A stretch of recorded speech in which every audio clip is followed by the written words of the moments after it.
Even Okay, just well, click on not actually golden and expand her. Yeah, there is an option to expand. do that. There. Oh my, now At I least need at it. the Expand. very least. There you go. Then how do I Just shut off choose my that. face? Okay. Okay? I will leave Okay. now. Okay. Okay. I'm gonna just Okay. go put you guys in a quiet place, and then I'm just gonna hide. Is that okay? I'm just gonna put you in a quiet Yeah, spot, I mean, and God I'm gonna bless go you. put my Yeah. kids down for a nap because that's what I was gonna do and listen. So, God bless you. But I feel like people see me really big, but not actually golden really small. Or is that just my view? how do I do? It's on. Both. Oh, when I was on live for Oh, like who's two talking? seconds, there was a layout thing at the bottom, but I can't remember where it was now. It had like different little boxes, and you could pick how you wanted the boxes to look. I wish I could do it from my place, but I can't. Well, expand both. Oh, there you Oh, go. You did it. done. You did it. You did it. You guys are Well, equal, and now, and then Katy, I you will. can just. I will be. You do your thing. You guys enjoy. I'll put you on a charger, and I'll be back to watch later. Thank you, Katie. You and Bocce are the heroes. Woo, we're here. You guys, we have. You can't be good at everything. You know, you really can't. I do not Okay, claim to be they good can't at see this. us. They're saying, "Hold on." They can't see us. Oh, there's so many boxes. I wonder why there's so many boxes. Well, we lost Katie. Katie's our host. Although, I mean, I think it's too risky to try and start it over. I know, right? Okay, it's fixed. Now it's fine. Okay, Okay. you can see both me and little girl. You can see both people. And we're both wearing green. I know. Yay. Okay. Hi. Hi. Hi. I love it when they file something late because I wake Oh up in my the morning God. and you've already done a video on it. So I'm like, Well, oh, sweet. usually it's the other way around because East Coast gets the filings before I even wake up. And so usually I'm like, okay, what's been filed? Right. But thanks to the West Coast lawyers here, they're filing at midnight. I'll tell you what, man. I woke up and I was like, I'm gonna have a really casual day. Like the boys are Yeah. at baseball. I'm just gonna hang out. And then I opened up the app and I was like, oh my good God. Yeah, I was like, if I don't do this video now, like I'm not gonna do it tomorrow until late, and people were already texting me, so I made a mistake, so I tried to correct it in the captions. Uh, Um, to anyone watching, I said June 2024, I meant January 2024 with respect to the calculation, the 300 days for the EEOC administrative complaint. So just FYI, that was a mistake. I was delirious. So sorry. I just saw someone say, why would you stay up till midnight to file something? People do it all the time All because the you want it time. out for the weekend. Because of this. They want Yeah. us to see it. They want us to pick it up. Hi to all the South African people. That is like really Yeah. high on my bucket list. How about you? I really Me want to go there. too. I want to go. Invite us. Yes, invite us, please. Tell us where we should go. It's just a Tell really us. long flight. It's a So, long flight, especially for me. well, I guess it would depend on which direction you go, right? Yeah, I don't you would. know. Miami. I guess I'd have to go through Miami, actually. Yeah, I guess you would. Yeah, we already had Vanzan stuff this week, and it's a big week. It's a I big did week. not.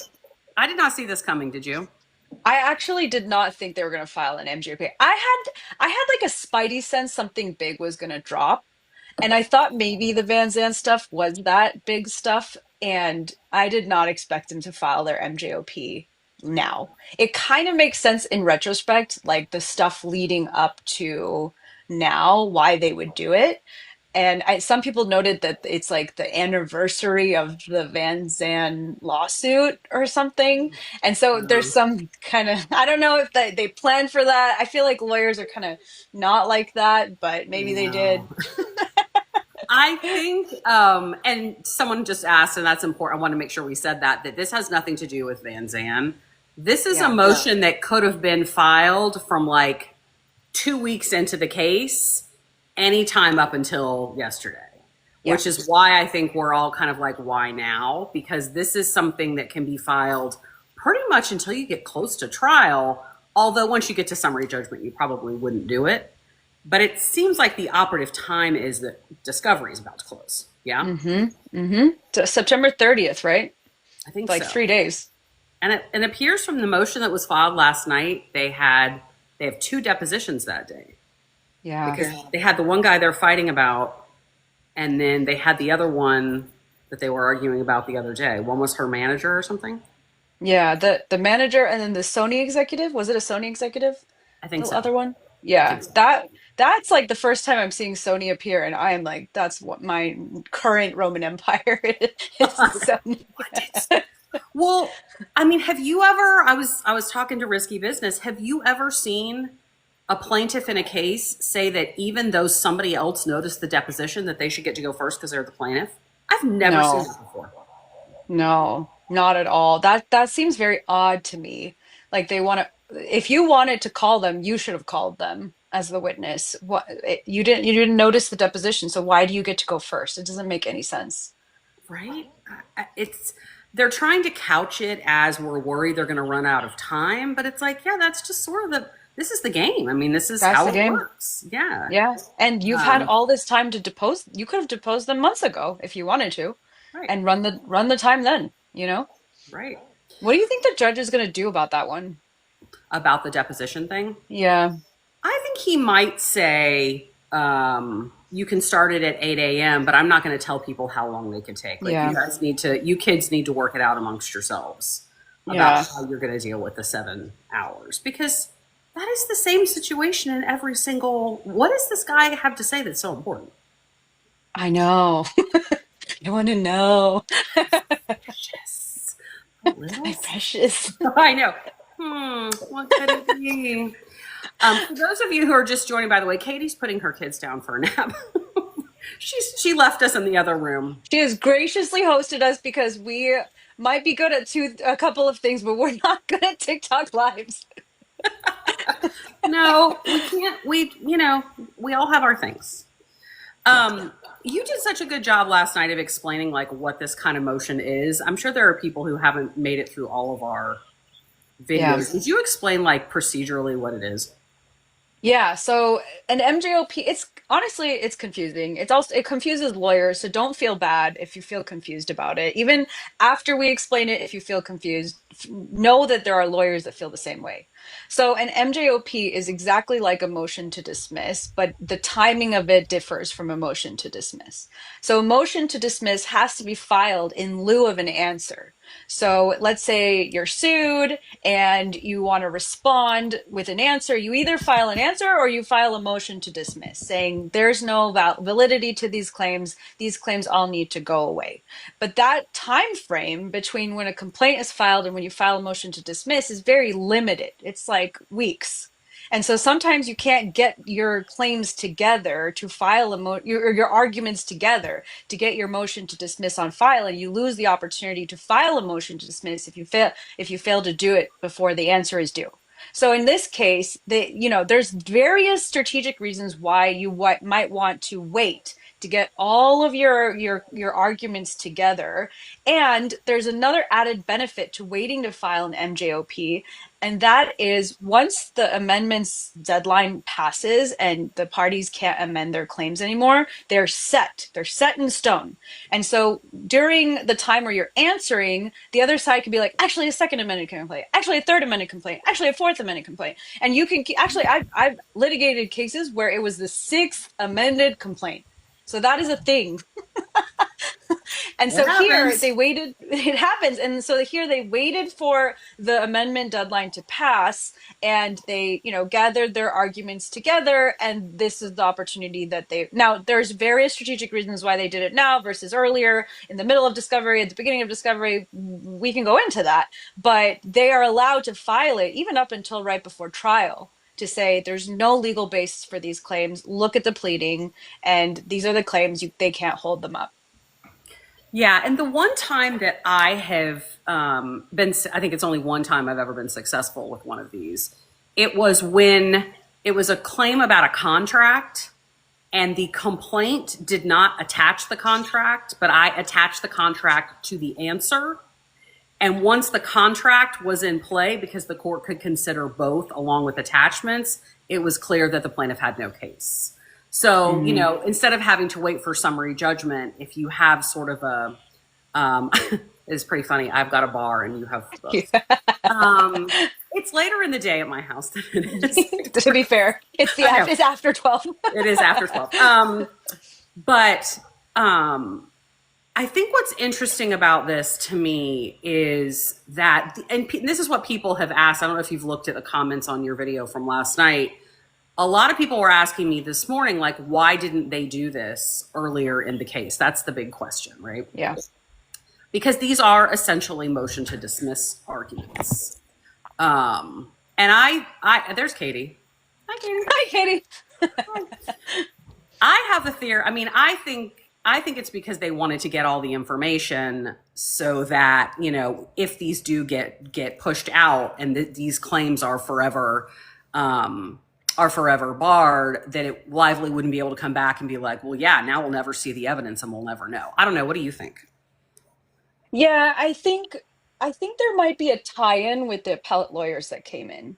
I think there might be an appeals angle here because if they were to file this now and put all of their motion to dismiss type arguments legal, like really just purely legal arguments now, and let's say they don't win on them, that's really ripe for an appeal. Because then the appellate lawyers can go and be like, this was not handled correctly.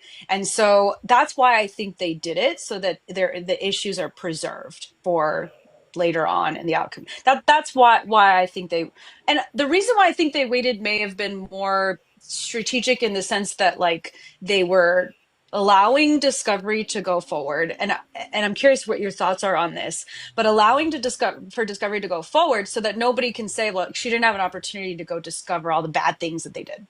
Right. And now they can't say that because they did. They've had almost the full discovery time, like minus 3 days, to get all of the discovery that they needed. No one can say they didn't have the opportunity. Now, some people are going to go harp on the signal chat and whatever, but like for the most part, thousands upon thousands and hundreds of pages have been transferred between the parties, including deposition transcript. Apparently, this live is restricted because we're not eligible to be in any search results or et cetera, because it's not somebody reported the live. So interesting.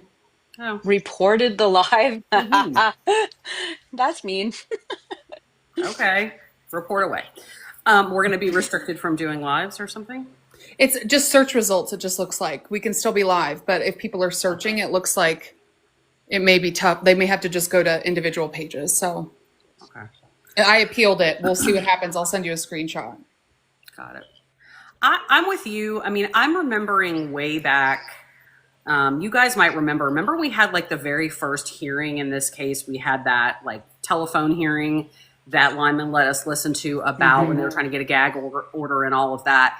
And Friedman was like, we want Blake's deposition. We want Blake's deposition. And you know, they ended up having to wait quite a while. I think it has always been their intent to get her under oath and get that deposition taken, because once you have somebody under oath, that exists forever. You can use that in any proceeding ever for the history of time, right? That is sworn testimony.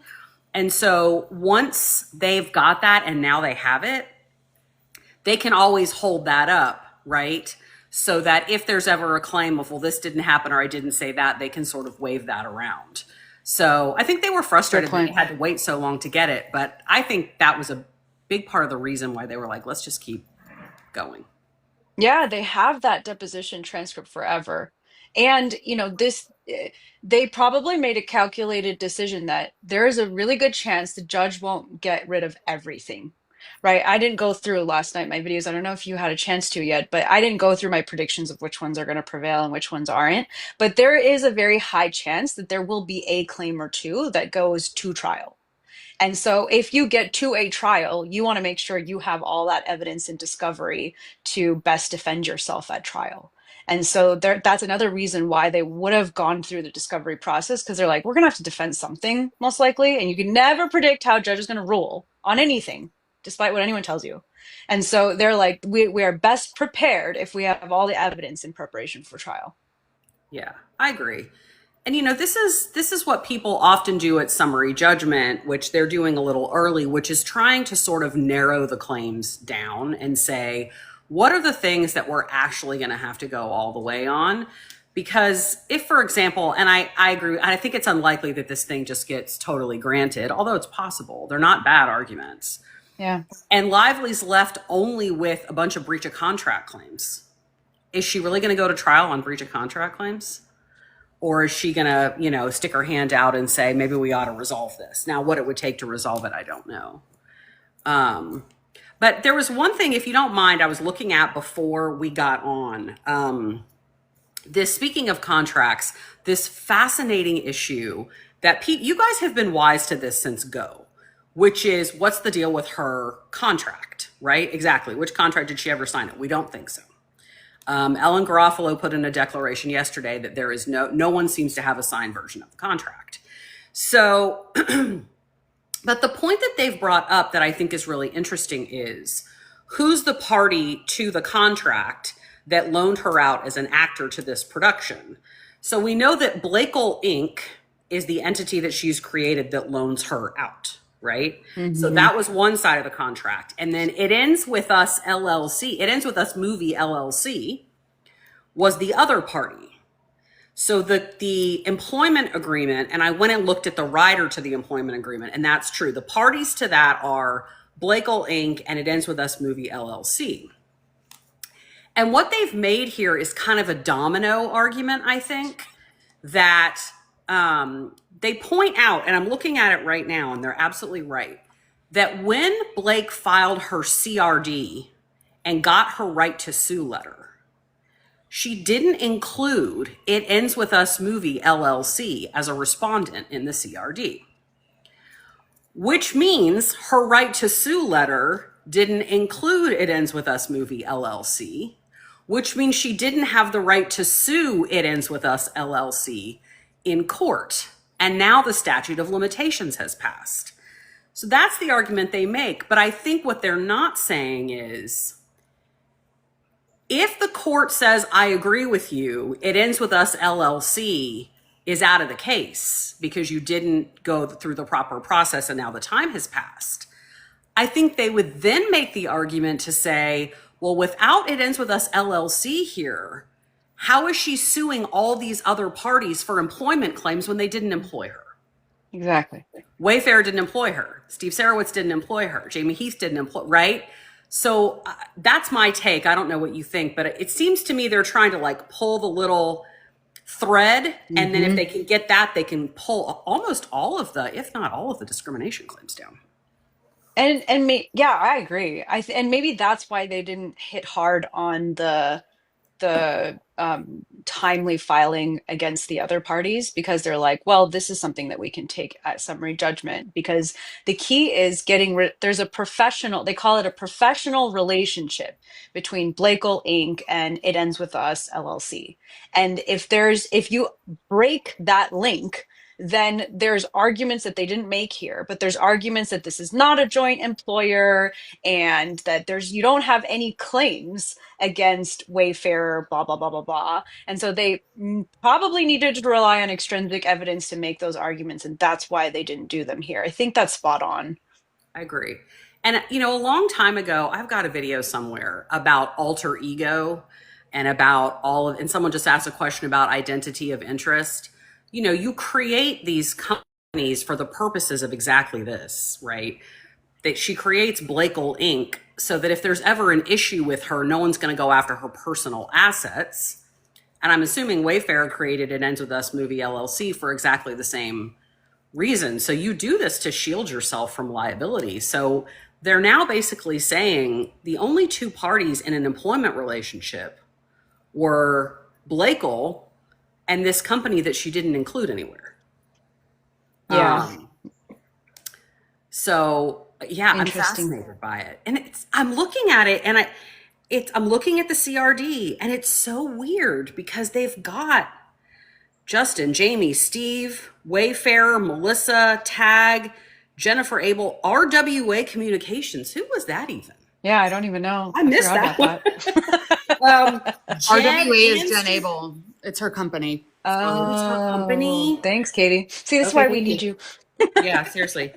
And Jed and Street Relations. Maybe they didn't know It Ends With Us LLC existed. No, but they did because they saw the damn rider, didn't they? And they didn't sign it. Yeah, it's so messy because when I think about it, if they tried to go down this path that it was a professional relationship, it challenges their California FIHA claims. So they didn't want to go that route. They didn't want to go too hard to say like it was a professional relationship. So they tried to argue both sides and see if they could kind of stick, like being in the middle vaguely. Because if you look at the allegations in the complaint, and actually, they did a good job elucidating that in this motion, they don't actually come out and say. I mean, there's like one sentence in her second amended complaint that's like, she was employed by the Wayfair parties at all. Yeah, Like, you're right. what? No, she wasn't.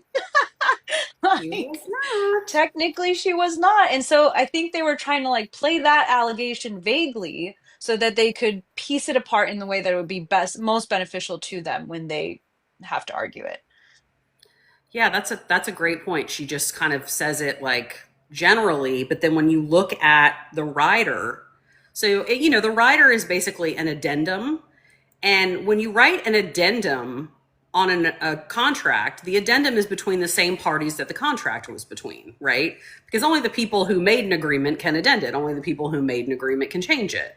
And while we haven't seen the employment agreement, we do have the rider because it's attached.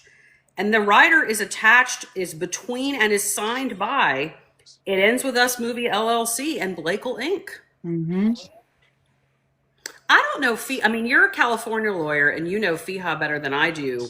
Will it try to pull Wayfarer in and say, well, It Ends With Us Movie LLC is solely owned and operated by Wayfarer, ergo that brings Wayfarer in too? That's the joint employer argument that hypothetically they both operated as an employer to her. But it gets confusing when you have a contractual professional relationship, an independent contractor, essentially, relationship that undoes the presumption that you're employed. So you're either an employee or you're an independent contractor. And that's where it gets messy is like, well, is there a professional relationship with this LLC? Because then you're an independent contractor. You're not quite an employer. And the other one isn't your employer because you know that it's not your employer. And so it begs the question. And that's what I always thought from the beginning was a problem for her, is that she doesn't quite fit into either of the buckets in the way that's helpful to her. Yeah, that's a really good point. I mean, sometimes in employment cases that I know we both deal with, sometimes it's really obvious who's the employee and who's the employer, and it's all very straightforward. And sometimes it's not. Yeah, sometimes it's Sometimes not. it's like they worked part time one time as a person for right, and then you have to figure out where these laws apply. I Yeah. wonder if does California have a like a website with all of the corporations registered? Yes, the California Secretary of State's website. So if you just Google California Okay. State Secretary of State, See if It Ends With Us LLC is on there. it should be. And there's a business search sublink. Okay. It might be there. The question, oh, say a lot of people are asking when will the judge rule? Lively gets to respond, right? So, Yeah, she does. Yeah. and then am I right that in this court you get a response and then they also get a reply? Yeah, there's a reply. Yeah. Yeah. So I So, don't know what their deadline is. I think it's a pretty quick turnaround. Usually replies are like, you have 5 days. So they'll right. oppose and within 2 weeks-ish, probably. And then Wayfarer has to reply to that in like 5 days. And then the judge rules. Well, the judge considers it. I think he will rule on it re relatively expeditiously. Like he might go through the discovery stuff first because that's closing and he needs to resolve the discovery related disputes before that deadline passes. But this is one that I could imagine will get an order in a month's time, for example. I agree. I mean, I think if the judge is not going to want to read and deal with a bunch of summary judgment motions until he's figured out what he's going to do with, Exactly. Because right? isn't that November something the deadline to file dispositive motions? It is. I can't remember. I can't ever find the scheduling order because it's been amended. I'm like, can we just have like, I wish they could pin it on the docket. Like, here's the updated Right. deadline. Or, and the second amended complaint, the scheduling order. I know always have a tab open with the second amended complaint on it. Yeah. Okay, so It Ends With Us Movie LLC is an active limited liability company in California. It was created in 2022. I can't get like who the members of it are without signing into this website. Yeah.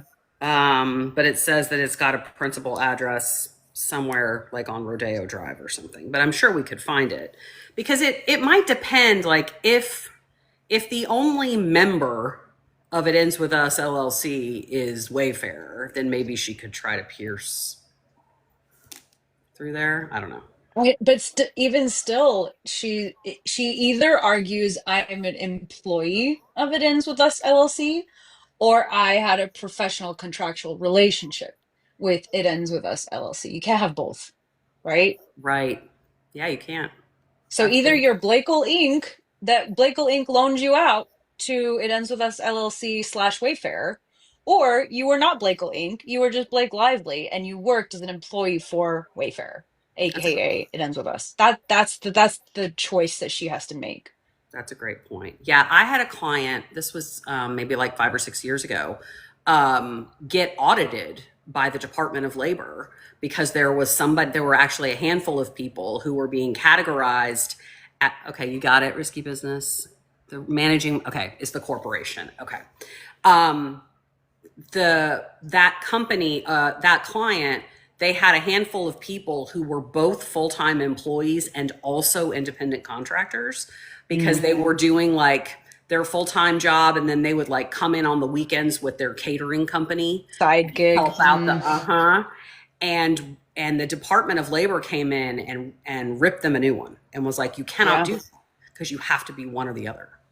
Yeah. It's a very important distinction, and California has recently did a lot to amend that legislation. Like I think it was, what year was it? I think it was 2019. I think it was 2019 that AB5 passed in California, which was, if you maybe heard about it, but there was this big hullabaloo about Uber and whether or not the drivers of Uber were considered independent contractors or employees of Uber. And so AB5 passed and applied this test. It's like a really rigorous test to determine whether or not you're an employer or not. And the laws are really nuanced about it. Like if you're an independent contractor, you don't have certain employee protections in California. You might have it under federal law, but you might not have it in California law. And so this question about whether or not you're an employee is actually a very, very important one to determining your rights, honestly. People are asking a lot of questions about that since you're California. Will you explain like what it would look like differently for the case for her if she was one versus the other? Yeah, so she's an independent contractor. She can still bring sexual harassment claims because independent contractors have recently been like folded into that law. It's actually a pretty recent development. So independent contractors have protections under FIHA for harassment, basically sexual harassment, but she loses that protection under federal law. So Title VII, right? Right. So it doesn't so if you were to like, and one day I will do this, but if you were to put like the protections that she has under California and the protections she has under federal law, they don't line up. Like she wins in federal in some things and she loses in California on other things, and it's not exactly like because it works in California it works in federal law. It's kind of mismatched. Yeah, since I don't practice in California, I've dealt with some other states, but yeah, in federal, if you're an independent contractor, you're kind of out of luck Yeah. because an employer doesn't have any obligations to you if you're not their employee. I think Um, I was trying to remember, how did they categorize her? How did they talk about her employment in this order or in this motion? They kind of say that she was employed. Well, they're citing her second amended complaint, right? Right. So they're saying, I guess they're suggesting that if she's alleging that she was employed, not necessarily like acquiescing to that argument. Because I was thinking about that while I was reading, and I was like, are they saying she was employed? Because that's an argument I would preserve. Yeah, they say it ends with Us Movie and Lively through her company Blake Link entered into an actor's loan out agreement, and then they just There go. you go. Yeah. Um, So they're leaving that open for summary judgment to parse through, I think. yeah. For those of you who are asking or may have just jumped on, the deadline that's later today is nothing to do with this motion. The deadline for response from Wayfair later today is on a deposition request that Blake Lively has asked for a deposition coming up on, the 30th, about the timing and the order in which questions are asked. So the motion is a full-blown motion, which means the judge doesn't do anything until Lively responds. Yeah. I see some questions about what is exhausting administrative remedies. That's so it's just a kind of a fancy way of saying you need to follow this procedural step first. So the laws will have there's administrations like the EEOC and the CRD. They're administrations that are tasked with dealing with complaints that people have under these laws. And the laws require you to go to them first before you go file a lawsuit. It's just kind of like it's just kind of like a bottleneck, I guess is the best way to describe it. Is like if you have an issue or you have a claim that you've been discriminated against, let the California Civil Rights Department address it first.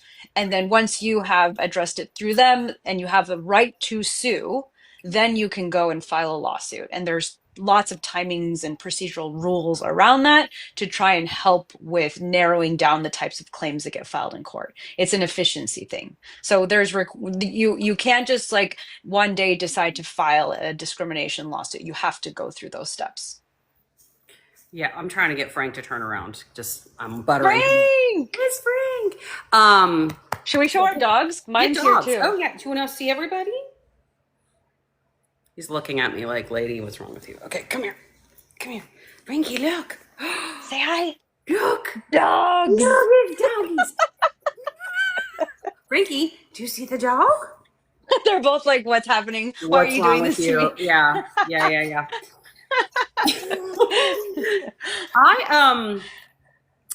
Katie's dog. I know. Oh, go, baby.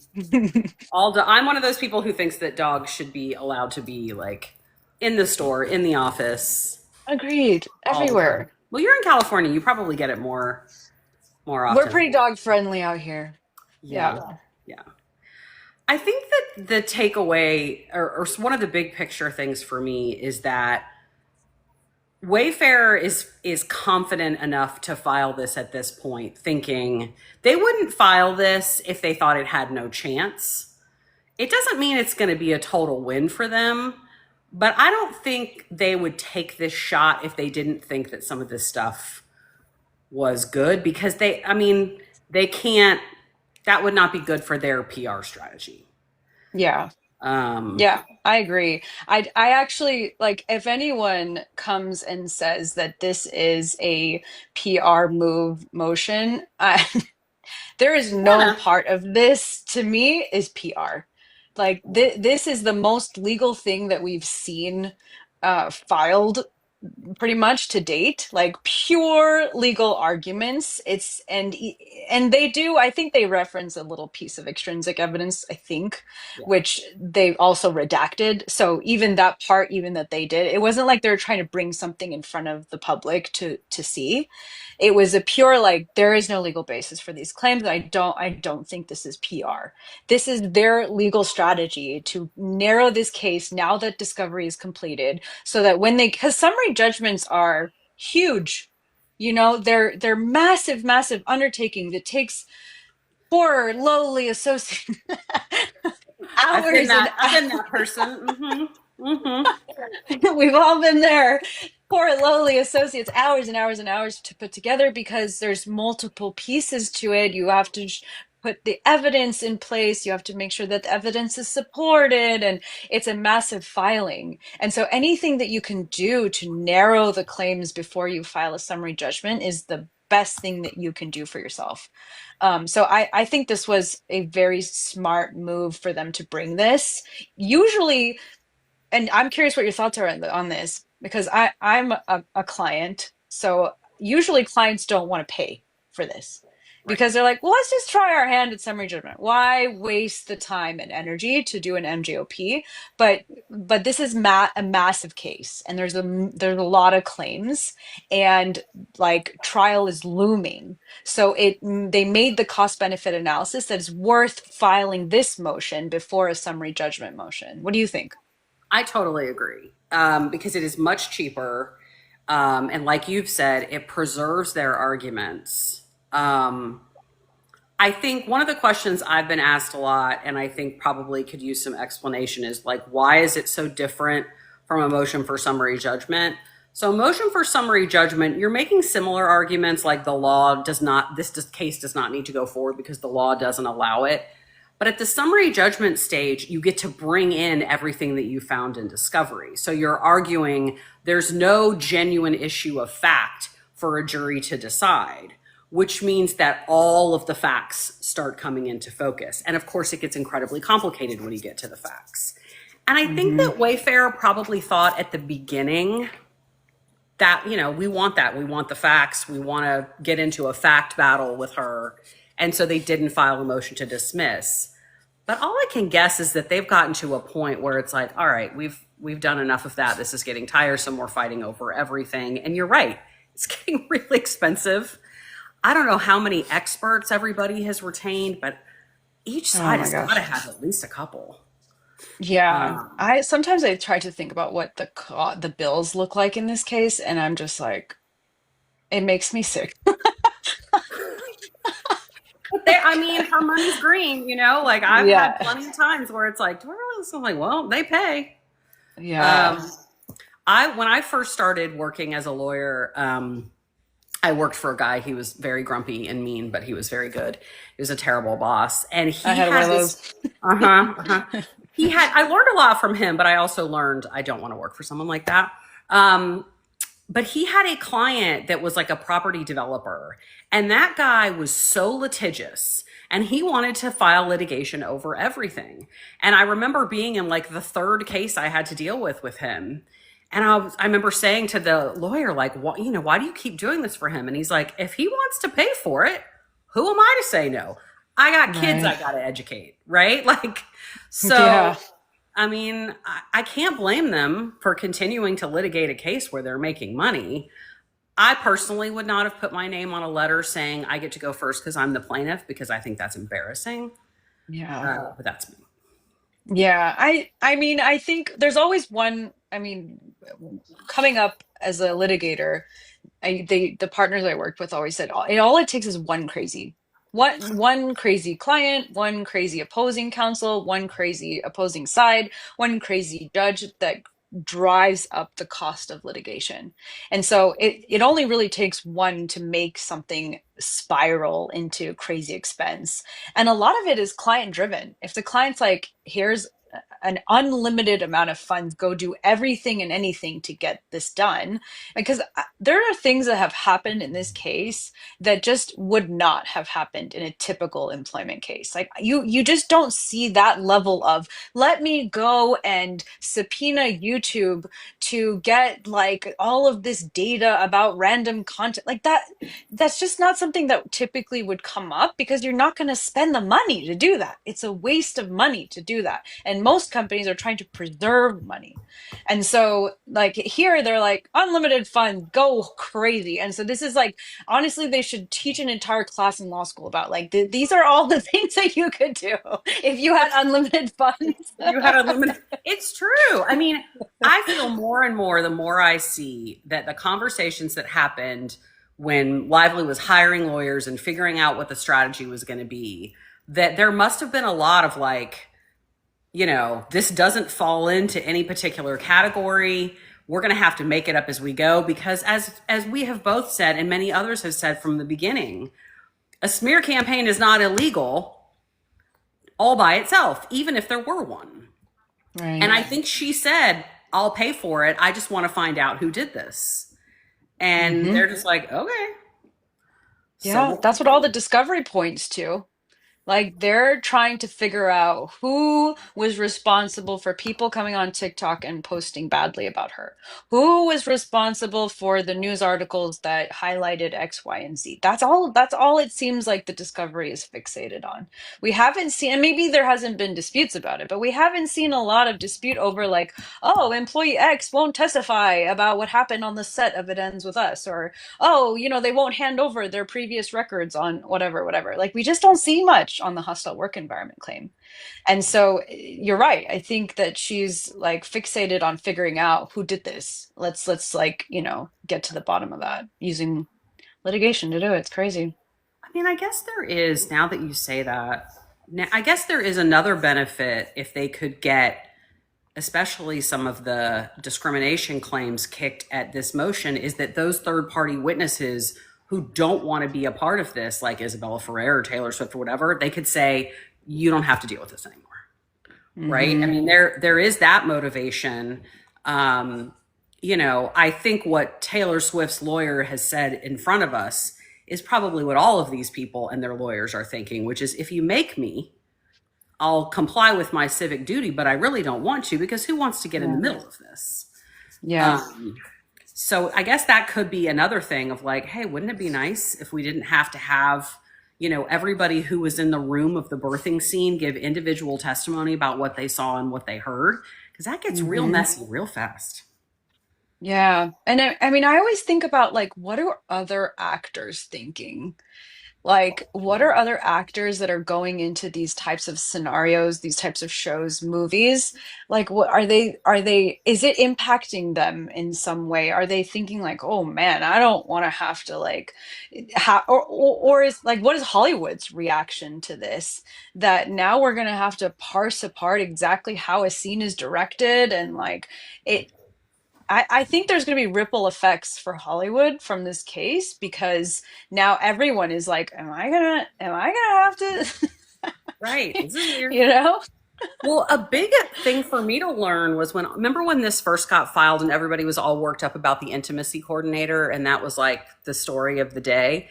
And there was an intimacy, remember? And then they had like, they had somebody look at it and say there should have been an intimacy coordinator or whatever.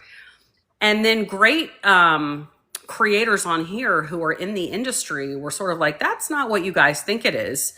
And for my part, my limited knowledge, I went and looked at the SAG rules, and you are hardly ever, if ever, required to have an intimacy coordinator. It is a suggestion, but it is not a requirement. And I don't think that the movie industry at large wants it to be. Right. So I would think that sort of the Producers Guild and all those people would fight back. yeah, it's interesting because like while like I would support generally there to be better practices in work environments. I'm pro that. Like that's a good thing. But this seems to kind of like maybe make it more about litigation than it is about better work environments. Like don't do this because you don't want to get sued. And that Right. doesn't necessarily make a better work environment. Like this is not, that's not the outcome of this case. The outcome is now everyone is like tense and scared that you're going to come after each other. Like, is that the goal here?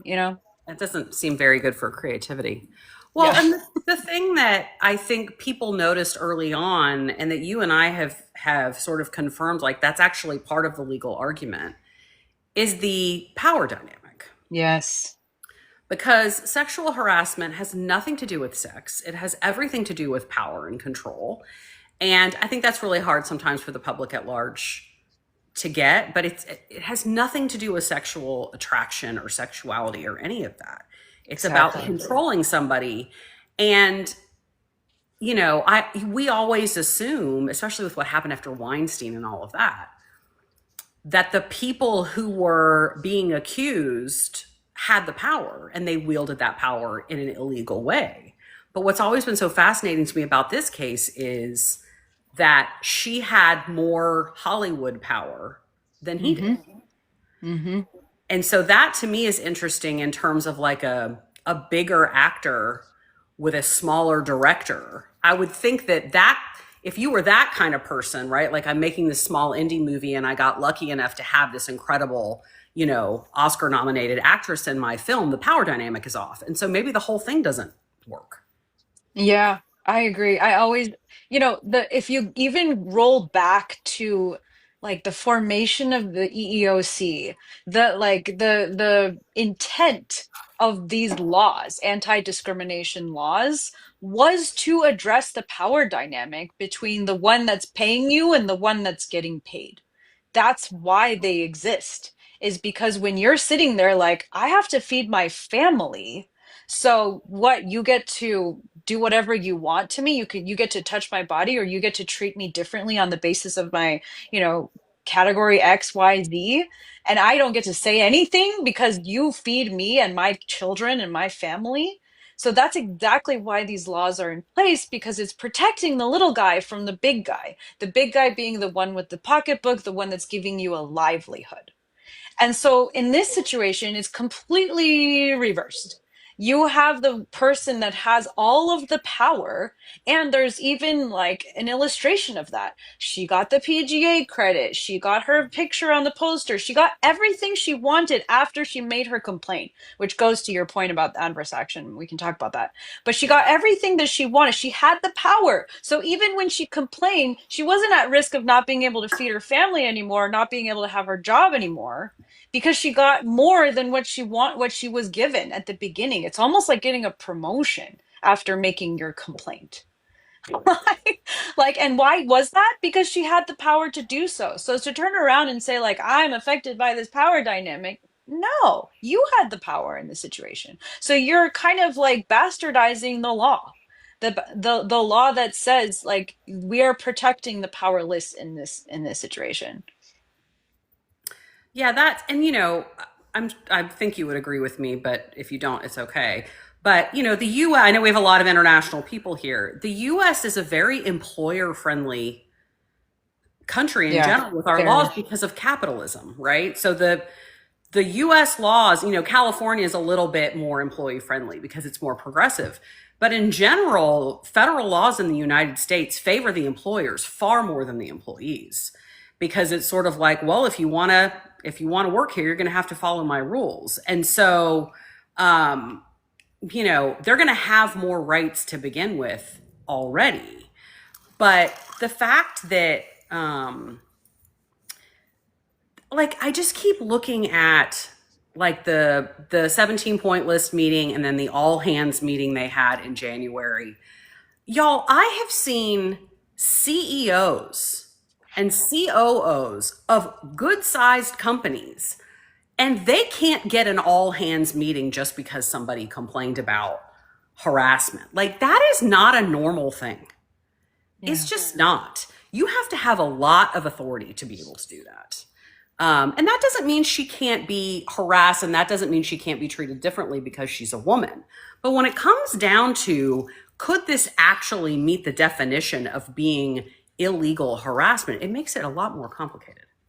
Yeah, no, it's totally true.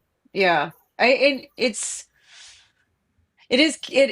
that way. I mean, California has really worked to become a more employee friendly state. And so I kind of scratched my head why they didn't just file this in California. Honestly, because even the judges are more favorable to employees than employers. And whenever a company gets sued, they're like, oh my God, not California. California is a difficult state to be an employer in. Um, but yeah, generally the US is very friendly to employers. Yeah, I do. I mean, I know why they picked New York, sort of, but you're right. I mean, I guess the production they had a venue problem, I guess, Yeah. right? Because all the witnesses and everything were going to be in New York. Yeah, and that's the other thing. I'm like, they knew all of the conduct was in New York and New Jersey. Mhm. Like, how are they going to prove that nexus? Like, what is the nexus? I don't know that they pled that. I mean, I'm kind of trying to see where they wrote that in Yeah, this you did a motion. preview of this when you were doing the 47.1 motion about can you apply this law outside of California? And it was like, well, that makes all the sense in the world. I mean, why should a resident of New York have to deal with a California law? They didn't elect California Hmm. legislatures. Oh, you're right, the New York Times stuff. Oh, New York Times. Remember, Wayfair originally sued the New York Times in California. Hmm. Remember, that was their first case. And I think they would have been fine there because I guess there's a bureau there. And then they pulled it to New York. Yeah, I'm trying to remember the order of events because they filed against New York Times first and all of the Lively defendants, including Reynolds and Sloan, etc. And then Blake filed her lawsuit in New York, and then Wayfair moved their stuff over to New York. They're like, okay, sure, like put it all together. I mean, Put it it all. benefited them to do that. It did. And that is probably the question that I have gotten the most since the beginning is like, why is all this happening in New York? And I've tried to do, I know you have too, I've tried to do a couple videos, but like subject matter jurisdiction, personal jurisdiction, venue, like it takes you a very long time in law school and in practice to truly understand that. And it's not because it's complicated, it's just because you kind of have to Hmm. build. So don't feel bad about yourself if you don't understand that. But it's not one of Yeah. those things we can answer in 2 minutes. There's a lot to it. There's a lot to it. And also, in a way, there's not a lot to it. It's like you kind of just get to a point where you're like, okay, it's going to be in this state or this venue, not necessarily the state. But you have a choice sometimes, and it makes sense to do things one place versus another place. And then you're like, well, which one's more favorable? This one. And you just go with that one. And then that's it. And then there's like not really a smokescreen. It's just it is what it is. And in this case, the fact that they have it in New York, the only bad thing for Lively is that they're trying to get a New York federal judge to opine on 47.1, and that was never going to happen. It's not going to ever happen. And I don't even know that a California federal judge would have, but if a California federal judge may have certified it to the California Supreme Court, or I don't know, there may have been something else if it was in California, but I don't even think a California federal judge would have ruled on first impression on 47.1. So that's the only kind of bad thing that for Lively for doing that is they couldn't get those atrocious amounts of punitive damages. Yeah. I agree with the comment I just saw that there was a big consideration for her that this be in federal court so it wouldn't be public. Mm, I think that that's true. And, smart. you know, sometimes that can really benefit your client because it's already a circus and you don't want to have a circus, but everybody forum shops. I mean, Everybody forum shops. that's part of being a lawyer is being like, what's the most advantageous place for us to be in litigation? Also, And federal court is preferable for all litigants. It's more structured, it's more clean, it's more it's like the wild. I don't know. I mean, California courts are the Wild West. Like crazy things happen in the Superior Court. So I can't imagine. I mean, I mean, if anyone saw the Cardi B trial, that is an example of the Wild West. that was awesome. That was absolutely awesome. I love. And then she's just gone on this media tour because she's doing an album anyway, and Oh everybody's yeah. just like, "You're delight." I mean, she couldn't have bought that publicity, honestly. Yeah, well, she Just, did what, 7 years of defending that stupid case. oh my god! Just so you guys know, like 50% of civil litigation is that kind of stuff. Yeah. It's like slip and fall, public liability. I tripped and fell walking out of a restaurant. I'm going to sue the restaurant. Like that's what a lot of civil litigation is. It's not always this interesting. And that guy clearly had not ever done anything before, ever. Bless his little heart. He didn't, Bless he his had that case for heart. 7 years. He didn't depose her.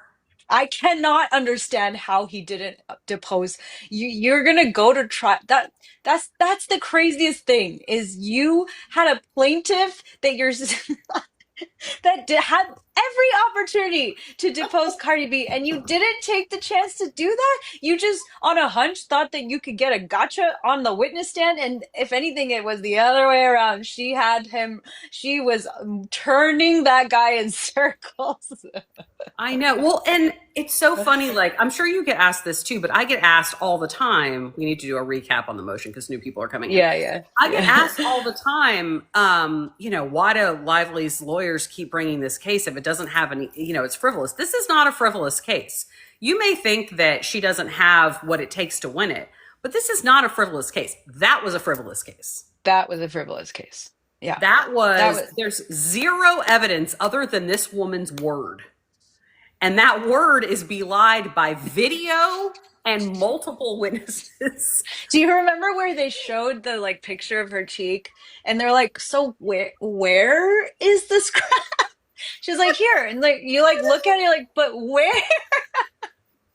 She's like, she touched me. No.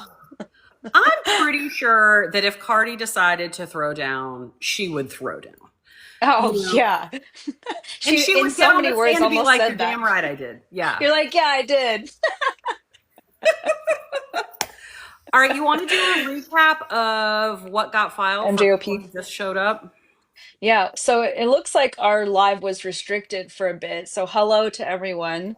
We're not doing anything nefarious, so apologies for those that were locked out of this. We just, we're two lawyers that couldn't really figure out how to use the live. And so our friend Katy here did us a solid and is hooking us up with this live. So welcome. And we're talking about everything about this Lively Wayfair case, but really what prompted this is the big filing last night, which was Wayfair's motion for judgment on the pleadings. And a MJOP is exactly like a motion to dismiss. The only difference is that when you can file it. Well, you can pretty much file it at any point, but once your deadline passes to file a motion to dismiss, which is usually just a few weeks after the complaint is filed, so it would have been due like in February, March, then you can't file a motion to dismiss anymore. You can file something called an MJOP. It's the same exact thing, same exact legal standard. It's just filed later. And there's various reasons why you would file it, earlier on in the case, in the middle of discovery or after discovery. And here we've been talking a little bit about what are some of the reasons why you might file an MJOP at this stage. And at this stage, discovery is about to end. September 30th is around the corner. That's when fact discovery ends. Never mind expert discovery. But fact discovery is ending. That means that the parties are preparing for motions for summary judgment. And motions for summary judgment is when the parties go, here's all the evidence, judge. There is no issue of fact because the evidence shows that we win on our arguments. And so they're preparing for that. And because there's 13 causes of action, they are trying to narrow those most likely before a motion for summary judgment so that they're only really litigating the claims that really could be where evidence would support the claims or defenses. So that's why they're probably filing that now. There's also an argument to be made that doing it now preserves these arguments for appeal because they're pure legal arguments. And this is also giving the judge an easy way to rule on the legal basis of the claims rather than having him weigh evidence because judges don't like doing that. So if it gives them an opportunity to get rid of claims based purely on law, the way he did against the Wayfair parties in June, then he might do that now and help streamline the case as it goes into summary judgment and trial. Yeah, that's another big benefit of federal court. Now, Wayfair didn't choose this court, but one of the big benefits of federal court is that the judges have lifetime appointments. And that can be good and bad depending on the circumstances, right? It's hard to get a bad judge out of federal court. But because they are lifetime appointments and they don't have to worry about getting reelected or reappointed by a politician, they are unafraid. They just do what they do. Now, they don't want to get overturned by an appeals court, or they may have their eyes set on being on an appeals court or being on the U.S. Supreme Court, so they don't want to act crazy. But state court judges are usually, because they have to worry about keeping their jobs, typically are a lot less likely to bring the hammer down on somebody. But a federal court judge will do that, as you saw with Wayfair's claims. He's like, sorry, we're not going any further with this. So I think that gives them a better chance. then they would Yeah. have this in state court. Yeah, and also motions to dismiss are, I mean, he granted it, but they're typically disfavored. They are. And it could have been that Wayfair thought that and was like, we're not going to risk looking bad losing a motion to dismiss, and thought about the ramifications of what that has. Like, think, and anything that they lose becomes this big national, international headline. And so they made a calculation that if we were to file a motion to dismiss and it loses, that might look like we're, this big bad whatever. And so they thought, let's let discovery happen. Let's get all the facts out on the table. We mentioned this earlier, but for the benefit of the people joining now, let's let all the fact discovery happen. And they did. Minus 3 days, they've let all of discovery happen. There has been a lot. I can presume that there is a room the size of my office filled with banker boxes full of papers, like waiting for some sad associate to paralegal to go through. 100%. Although it's not paper anymore, it's all online. But like, you still, Yeah, it's discs, that's the vibe. That is.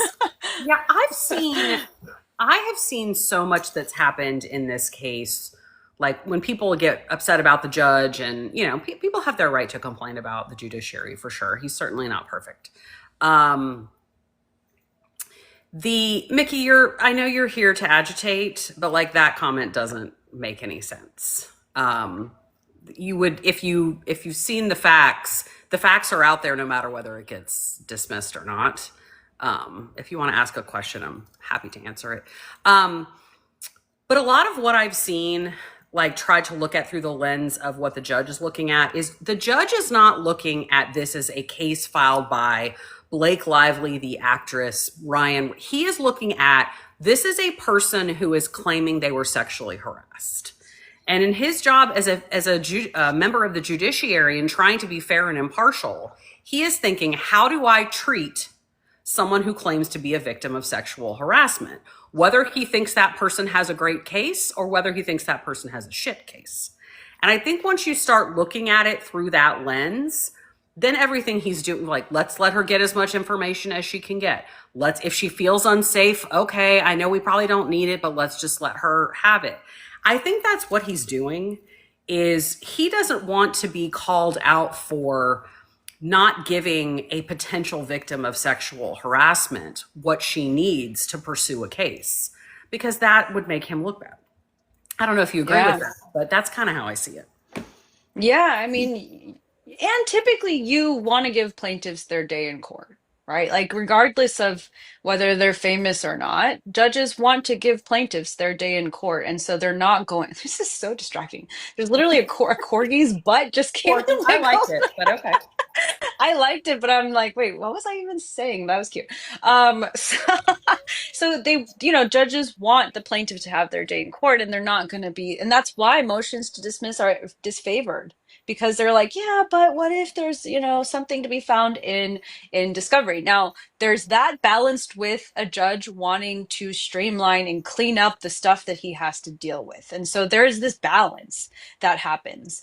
And, I think that especially when you're dealing with a claim of sexual harassment, which is very factually driven, like you don't want to appear like you're preventing. And that's why a lot of people are confused about, why is Judge Lyman giving Blake everything she wants? Because she's alleging sexual harassment. You don't want to be the judge that doesn't allow discovery for you to figure out whether or not she was harassed. Now, I know a lot of the discovery has to do with this retaliatory smear campaign, but they're tied. And so, of course, the judge is going to allow as much discovery as possible so that he doesn't have to deal with an appeal one day that says he didn't even let the discovery on this X, Y, and Z issue.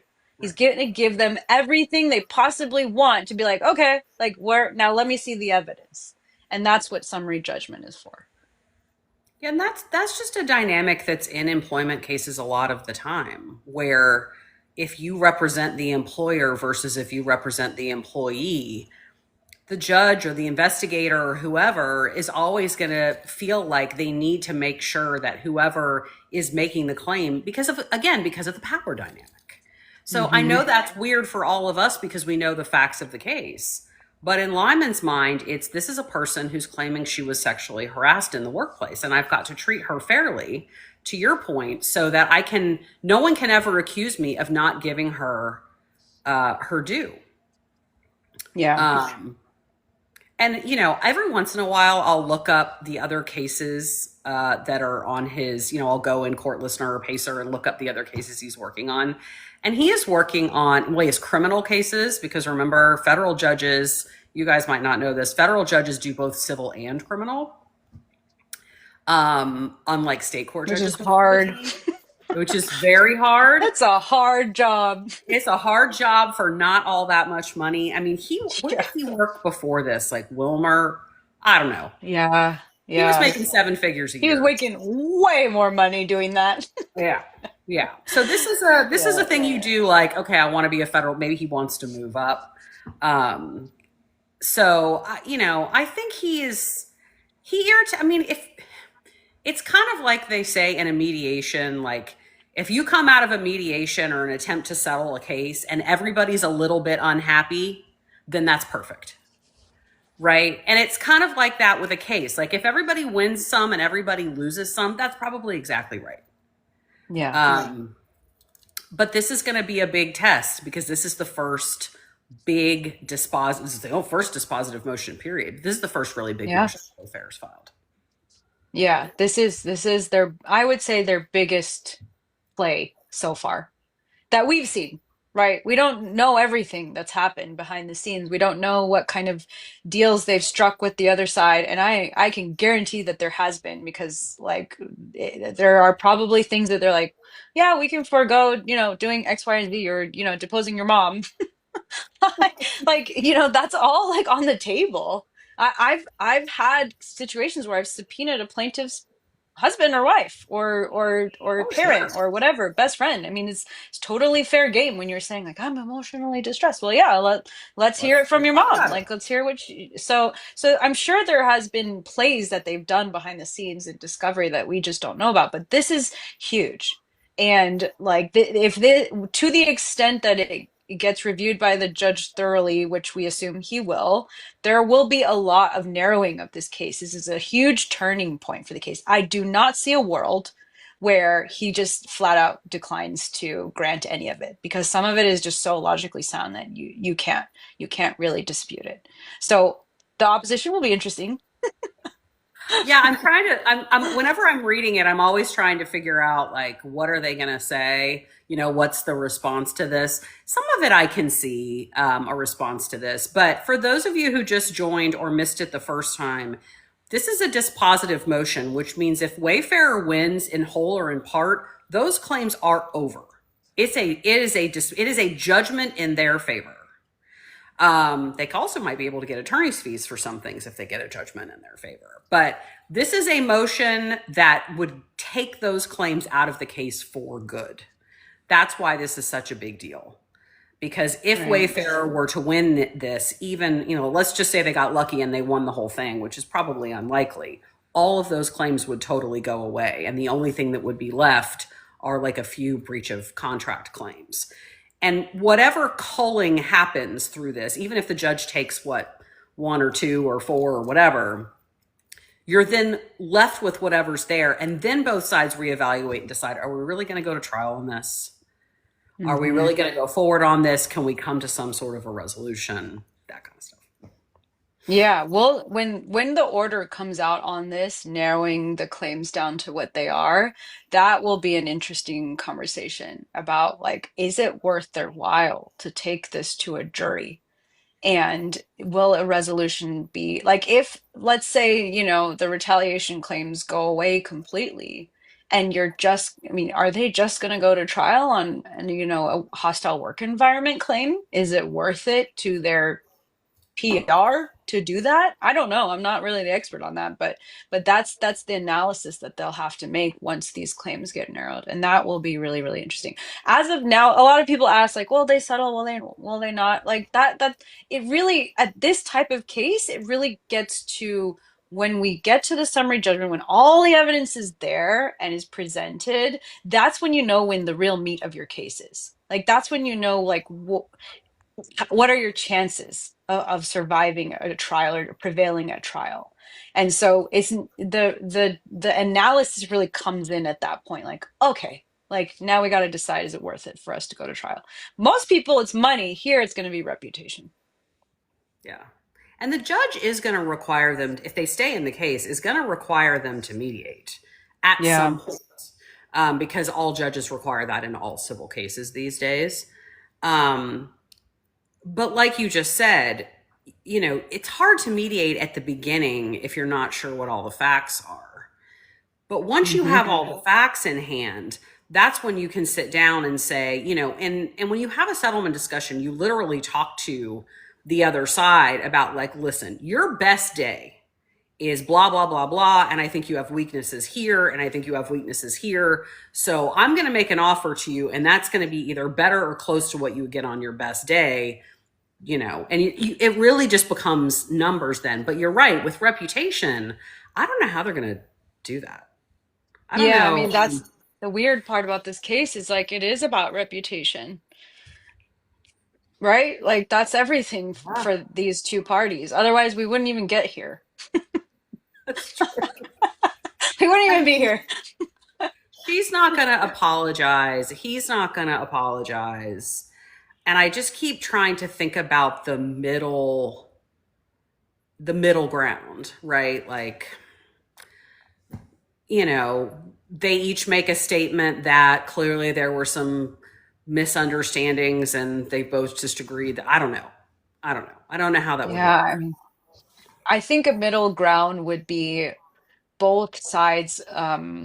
It would be something like, we've decided to let bygones be bygones. Like, like no one's really acknowledging that the other one did harm, and they're both coming and saying like we've decided to kumbaya and like let peace prevail and not and let this all be in the past. And honestly, that is the best outcome for them, I think, is if they were able to do that. And unfortunately ego comes in, but like, and I'm not a psychologist, but like, if they were able to get to that point where Lively says, you know what, I'm gonna like I feel like I can let this go, and Wayfair says like we're gonna let this go, and there's some kind of like exoneration of this like you're this evil sexual predator type of vibe that is driving a lot of the response to this, then yeah, they might be able to get to a resolution. But because I don't think it's about money. Like some people have speculated that what sparked this, and I don't know if it's true or not, but like, maybe they wanted the rights to the sequel, and maybe that could be offered up, like fine, go have the sequel, but come back and say like, I've thought about this and maybe I misinterpreted things. Yeah. Like, I don't know, I just don't see that happening at this point. I mean, a lot of people have talked about, and this is where we really need the industry experts. Maybe we can poke at them to make some good content on this.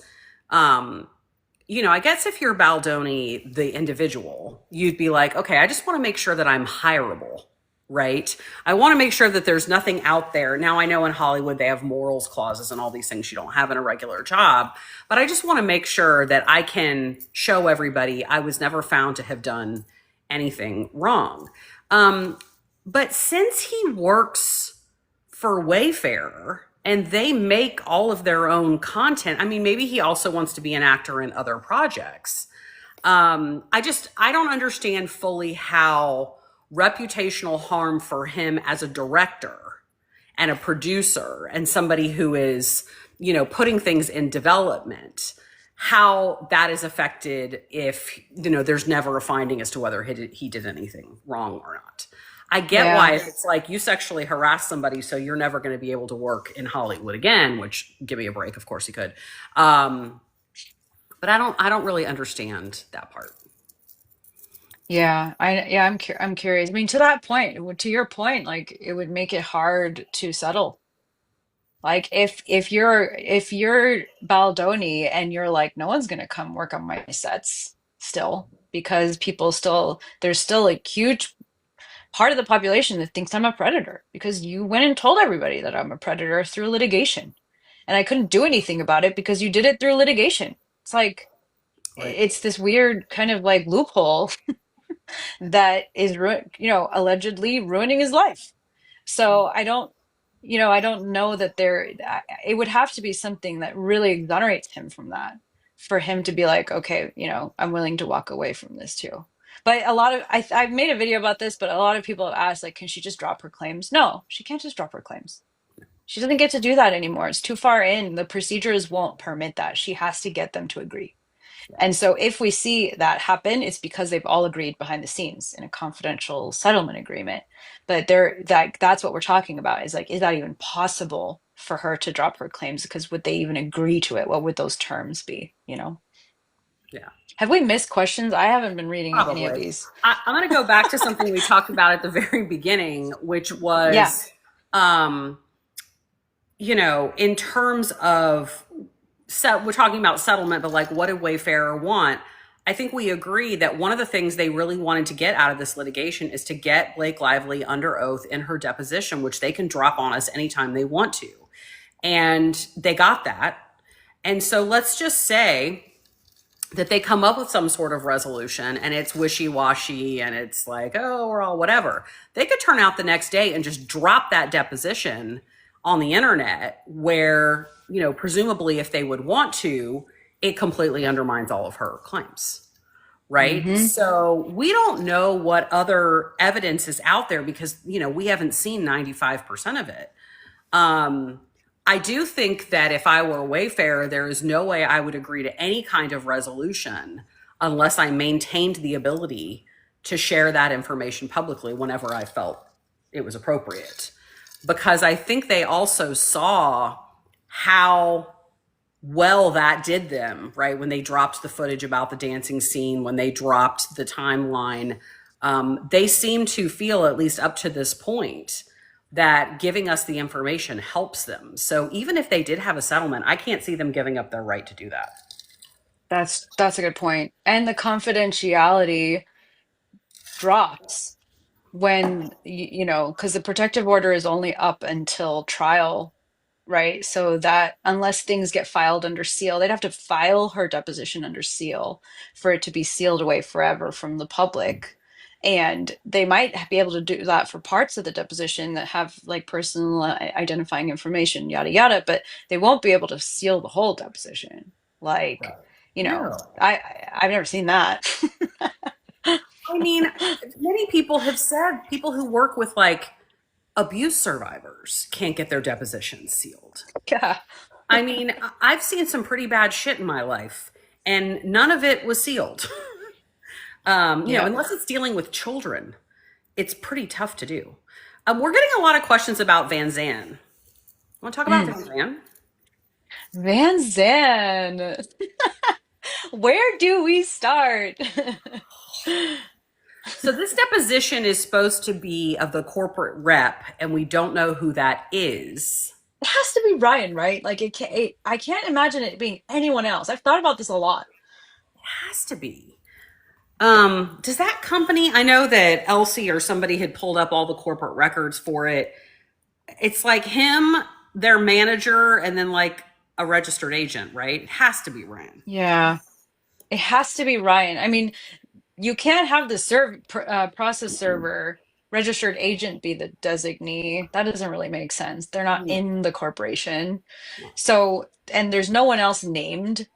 I think she's a member, if I remember correctly, and I can't easily find that whenever I want to look for it. It's such a pain. I'm trying to find it now. But he was, so I do remember in June, around the time that Wayfarer moved to compel the Vanzan docs, that they filed an amendment and made Ryan the CEO. And that's interesting. And I remember scratching my head like, why did they do that? And I haven't gone around to make a video about this, but I think there's something about spousal privilege that they wanted to get around. So when they brought up that they're not willing to bring someone to talk about something before September, the filing of the lawsuit, it made me think like, well, what happened during that time frame?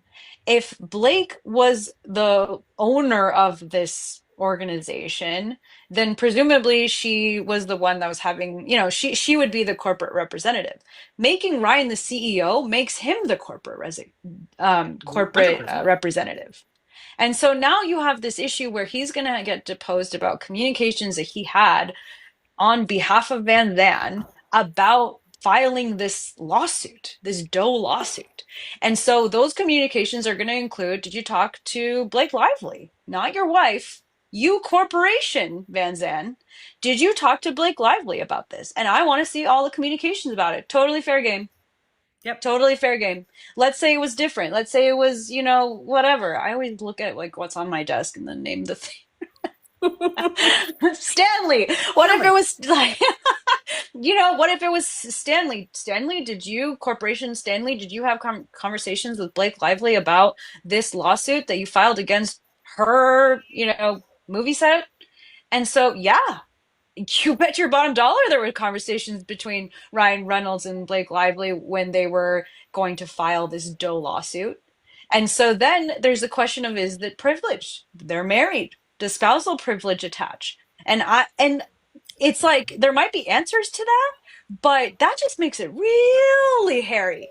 Imagine sitting in that deposition, you're going to object like crazy every time a question is asked about what kind of conversation you had, because you're going to have to parse in your brain. Are you answering as Ryan Reynolds, the husband, or are you answering as Vanzan Corporation?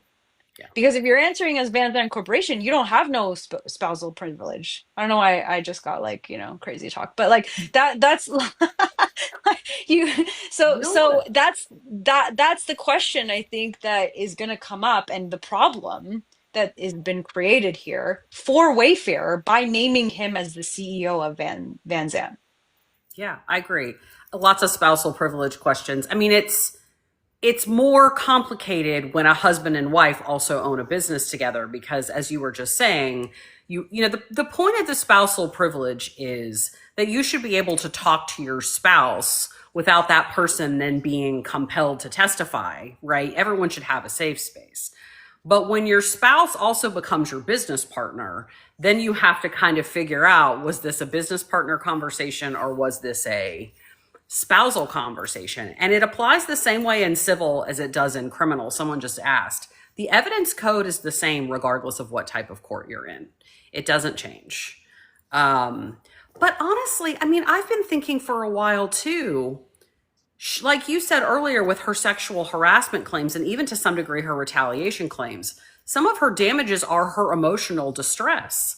And she's like, this hurt my family. This hurt my day-to-day life. Well, Ryan's got to testify to that, doesn't he? He's there. Yeah. So, yeah. she might have had to waive that privilege a little bit already, just so that, I mean, if they want him to get on the stand and say, I lived with this woman and she was miserable, which it sounds like they're going to need because they don't have the medical record for it. Didn't she lose her emotional distress? So she don't they have to, now, didn't she go with garden variety emotional distress by waiving it, basically? She did. So that means that she can't have anyone testify on her behalf. She just is what's her word against, Wayfarers, right? I mean, I guess if there was like a nanny or a housekeeper or her sister or something. Yeah, but to your point, yeah, I mean, he would be the one to testify on her behalf about her emotional state. And that's when you would waive spousal privilege to be able to do that. But I don't even think you get to do that when you're coming in as not Ryan Reynolds. You're coming in as the CEO of Vanzan. Yeah.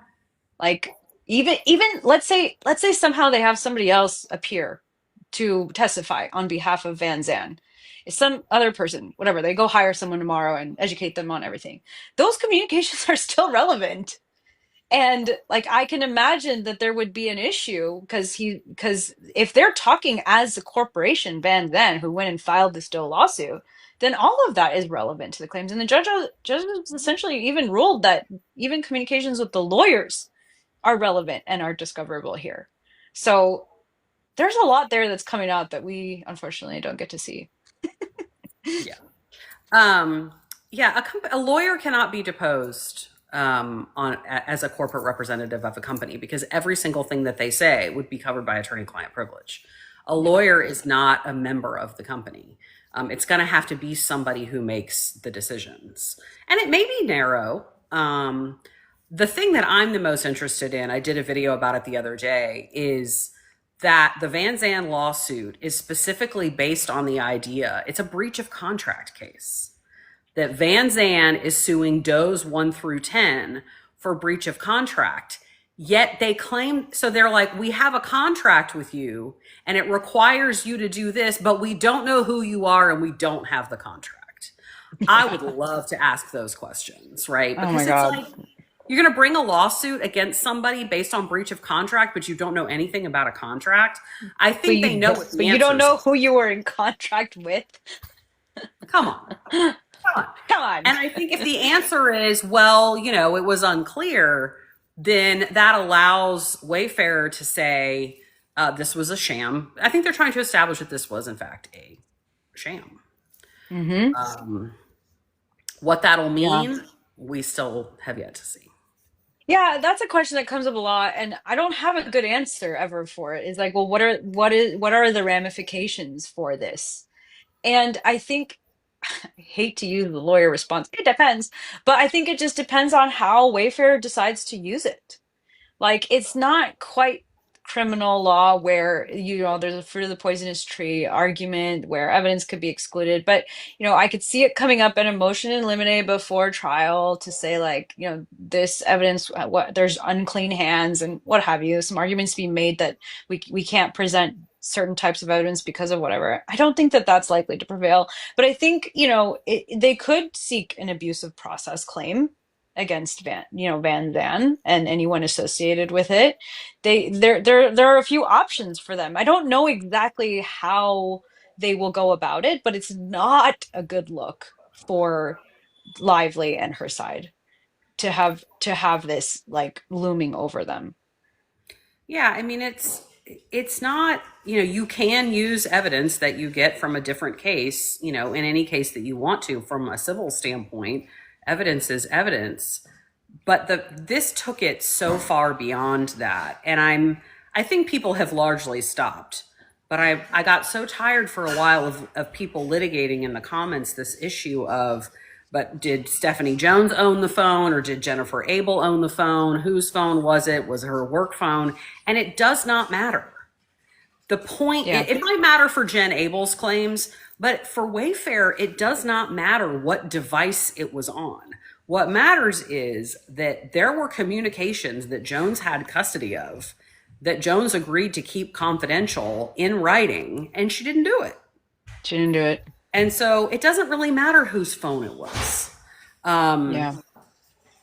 And I think all of us feel, it's interesting, like from a PR standpoint, that gets some play, but I think it's hard for people to understand who are not in this case every day, like everyone here is. Like, I would like to see an article written that truly explains, maybe if we ever get the facts, that like they used this company that had nothing to do with this, filed a case that they knew had no merit, use that to get a subpoena to somebody to get documents that were confidential that they weren't entitled to, and then use those documents to write a New York Times article and file a lawsuit. Like when you put it all together logistically, then it really, you see how bad it is. Yeah. To me. Yeah, there's one article I remember, and it was like maybe it was a blog post. I have to go back and look. There's one that did a good job illustrating this, but I did the other day, I went on Google and I searched Vanzan and I clicked news like on Google just to see like what the recent articles are about Vanzan, and there was nothing since April. There was no coverage about Vanzan that I could find like readily available to me about Vanzan. No one's talking about it, which is bizarre to me. And I don't know if it's just because there has been a way to like push articles down, like SEO manipulation. I don't know, but this is just not something that mainstream media is like really delving into. It just is very suspicious to me. I don't understand it at all. I mean, I had those videos muted, and then I saw a creator the other day. She doesn't talk about this case all the time, but I got fed her video, and she's like, I did a thing about that subpoena, and hers got muted too. Yeah, mine got muted too. Yep. Yeah. So, I think Wayfair has to figure out how to like present it as a motion or something. But, it is, I guess everybody's entitled to their belief about like what's smart lawyering and what's shady.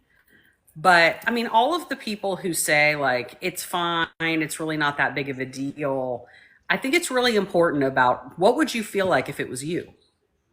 What would you feel like if information that you gave to a therapist or your gym or your employer or whoever, that they told you, don't worry, this is going to be kept confidential, and then you found out that someone subpoenaed them for it and they didn't even tell you and they just handed it over? I don't think you'd think it was really smart lawyering then. I think you'd think it was shady. Yeah, someone who was But protecting that was required to protect your information contractually was like, actually, I'm just gonna hand it over. Like, oh what? no, it's fine. No. Well, and what was it? You said it the other night about one of the things that got filed, and they said they got like 8,000 pages or something from Jones. And it's like, that means it must have been her entire phone, Yeah. Yeah. I'm like including her 8,000 personal. pages associated with a lawsuit that was what on the docket for 5 seconds. Like, how are there that many documents? What were the documents? Is that like And like, her nail appointments? Like, is that everything?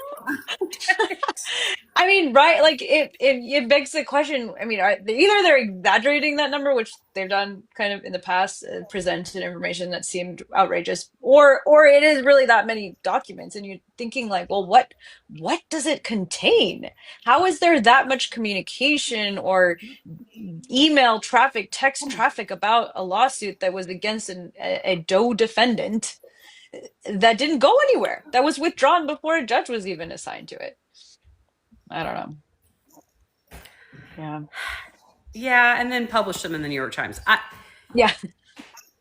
It's all, I feel like when the history is written about this, there's a couple things that are going to stick out. And one of them is going to be, you know, the way that those emails made everything look in the New York Times. Was it what it appeared to be?